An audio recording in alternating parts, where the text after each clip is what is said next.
La parole est à présent à Madame Caroline Yadan pour le groupe Ensemble pour la République.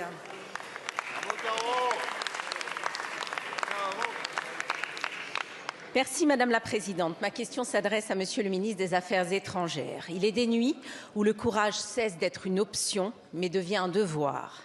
Vendredi dernier, Israël a mené des frappes ciblées contre la République islamique d'Iran pour l'empêcher de franchir un point de non-retour vers l'arme nucléaire.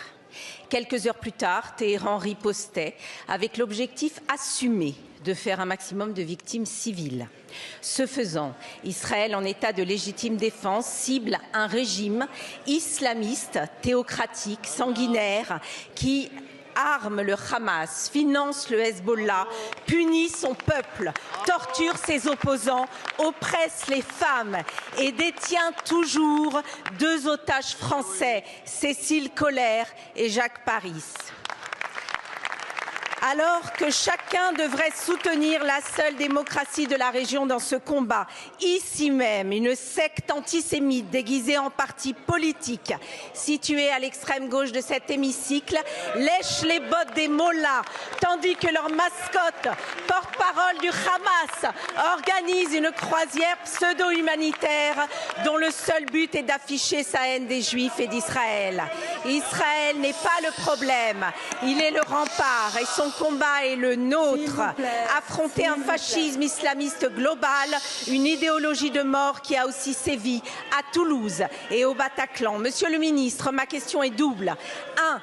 Face aux tirs de missiles incessants à destination d'Israël et de nos concitoyens français, quel dispositif comptez-vous mettre en place afin d'assurer leur rapatriement immédiat comme la France le fait pour tous les pays en guerre et comme d'autres pays l'ont déjà fait?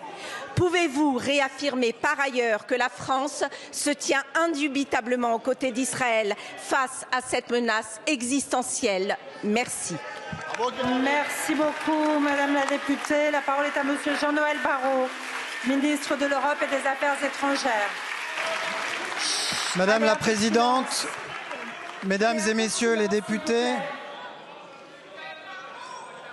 Madame la députée Caroline Yadan, face à l'escalade militaire au Proche-Orient, notre priorité, c'est la sécurité de nos ressortissants et de nos agents. Et je veux avoir une pensée pour nos agents à Tel Aviv, à Jérusalem, à Téhéran, qui exercent leur mission aux côtés de nos compatriotes dans des conditions extrêmement difficiles et tendues.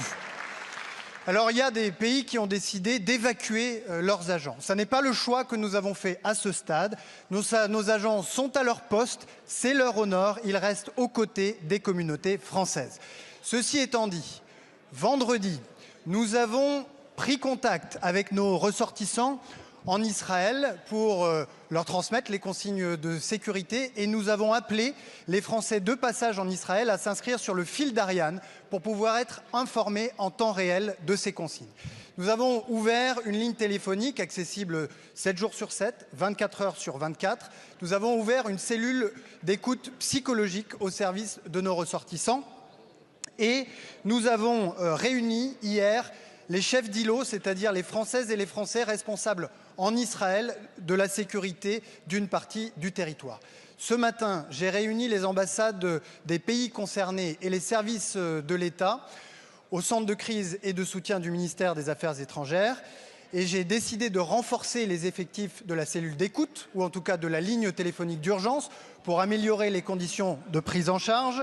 J'ai décidé que nous puissions clarifier les voies de sortie terrestre d'Israël vers la Jordanie, au nord vers Amman ou au sud vers Aqaba ou en Égypte vers Sharm el-Sheikh où les ressortissants qui le peuvent et qui le souhaitent peuvent prendre des billets d'avion et regagner le territoire national.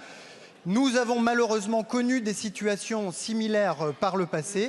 Soyez assurés que nos agents sont pleinement mobilisés pour apporter une réponse adaptée à chacun. Merci, Monsieur le ministre. La parole est à